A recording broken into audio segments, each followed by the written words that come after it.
Xo'p, sizlarga men hozir qanaqa qilib bloger bo'lib qolganim haqida aytib bermoqchiman. Nimaga o'zi aynan blogerlikni tanlaganman? Nimaga men bu narsaga qiziqqanman? Menga nima kerak bo'lgan? Bu narsaga uyimdagilarning munosabati, xullas o'sha narsalar haqida sizlarga ketma-ket gapirib beraman. Xo'p, bloger. Men o'zi bu so'zni bir taxminan 5 yilcha oldin eshitganman. 2020-yilda menimcha shu paytda blogerlar ko'payib ketgan. Blogerlar chiqishni boshlagan menimcha. Bilmayman, 2020-yilda men 15 yosh, 16 yosh bo'lganman. O'sha paytlarda telefon tutishni boshlaganman. O'sha paytdan YouTube'ga kirganman, boshqa qilganman. Blogerlarni taniganman. Men ham havas qilganman-da.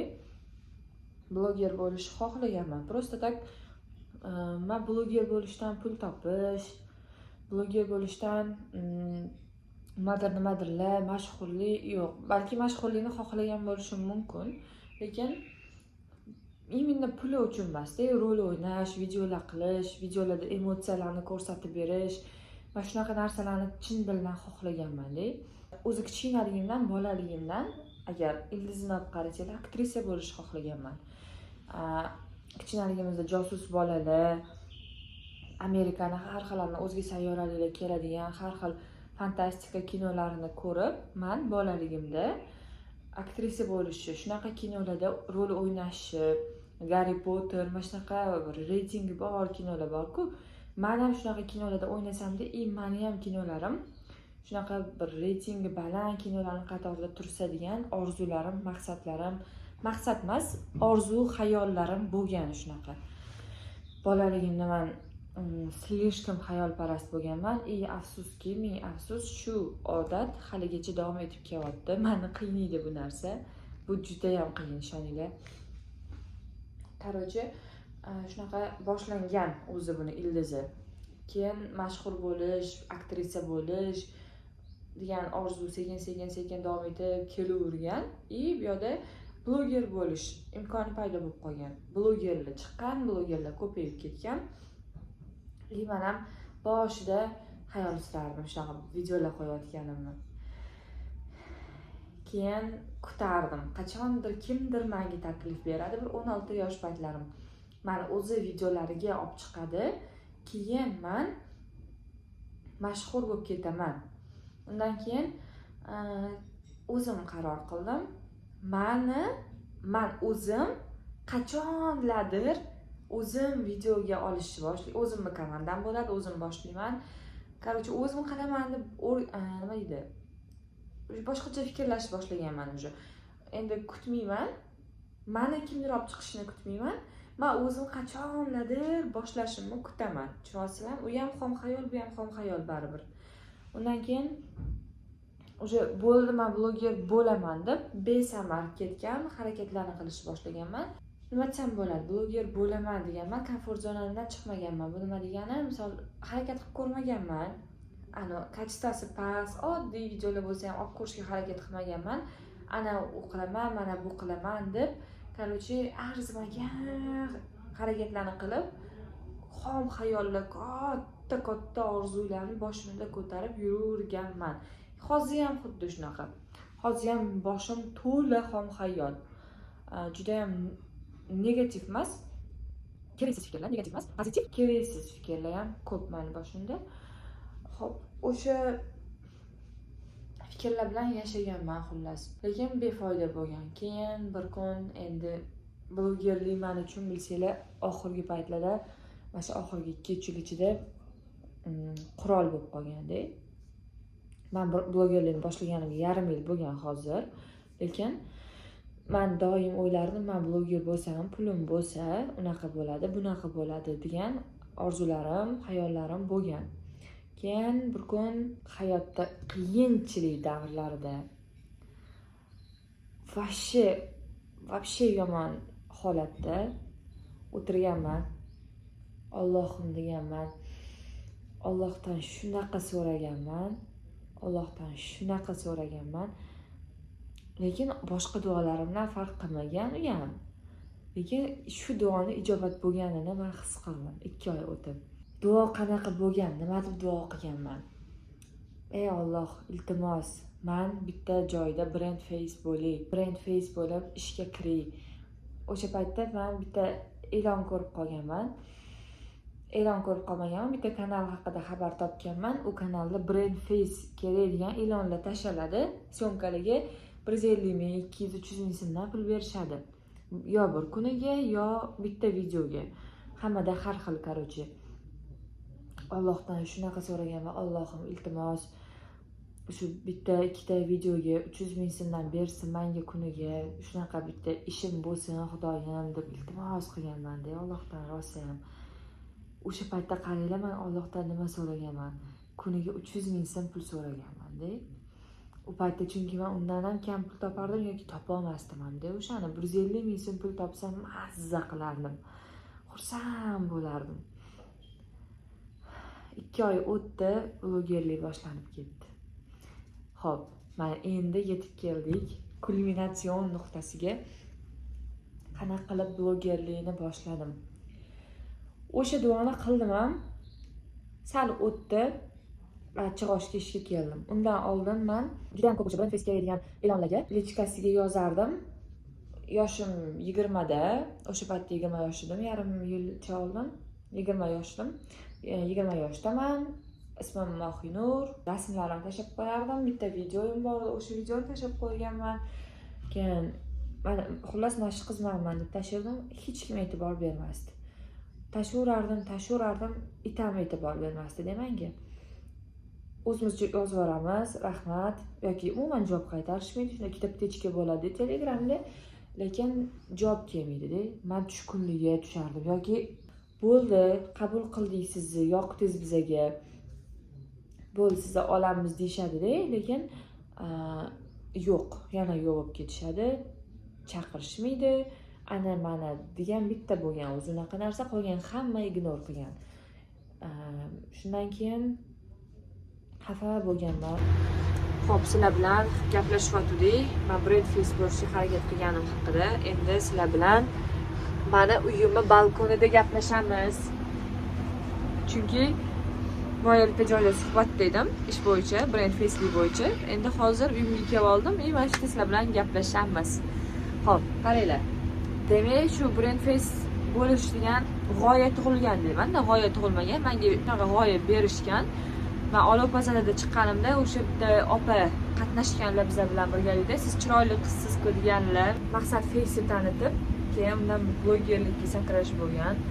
Ular aytganlarki, что sizda face bor, chiroyli qizsiz, sizni ishga olishadi. Shunaqa syomkalarga chiqing, brand face bo'lishga harakat qilib ko'ring.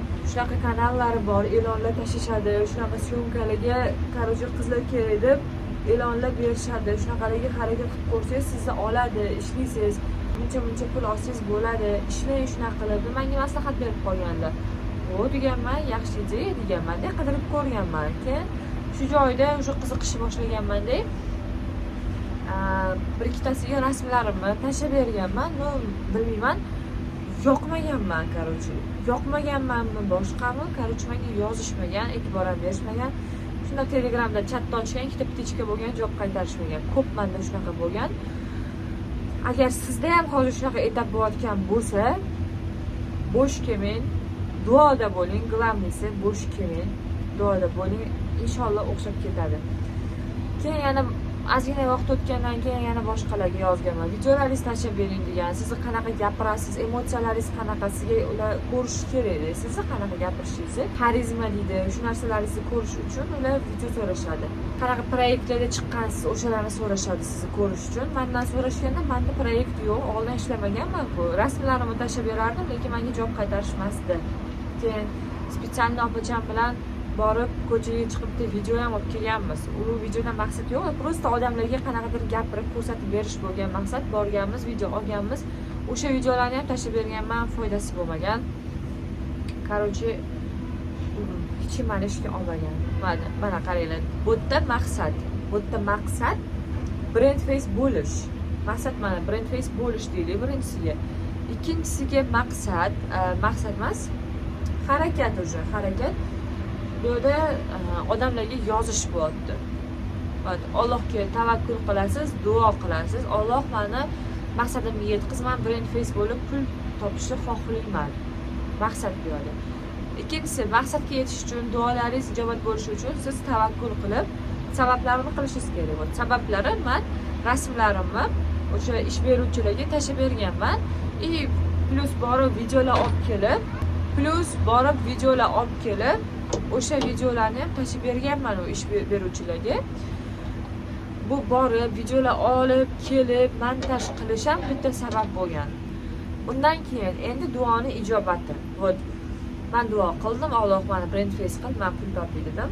Keyingisi sabablarni qildim. Odamlarga o'zim taklif bilan chiqib, rasmlarimni tashlab, kerak bo'lsa borib bitta video olib kelib, uni ham tashlab berib, mashinalar yurdim. Mana bu sabablarni qildim. Qo'shimcha har doim duolar bo'ldim. Bir kuni juda qattiq yig'lab duo qildim. Iltimos Alloh meni shu vaziyatdan qutqar, iltimos shunaqa bir yaxshi ishim bo'lsin, osongina qo'yga 200 ming 300 ming pul topay deb so'ragandim Allohdan. O'sha achchiq oshga borib, u yerda blogerlikni boshlab oldim. Men so'ragan pul kelishni boshladim. Bu hech qanaqa ezoterika emas, bu hech qanaqa tortishish kuchi qonuni emas. Bu oddiy din, oddiy islom dinini formulasi. Siz duo qilasiz, Allohdan o'tinib, yalinib, ishonib so'raysiz. Shart emas boshingizda hijobingiz bo'lishi, shart emas siz 30 pora Qur'onni yodlab tashlagan bo'lishingiz. O'zingizga past baho bermang, men gunohkorman, men yomonman, Alloh meni duolarimni qabul qilmaydi baribir degan o'zimizga past baho bermasligimiz kerak.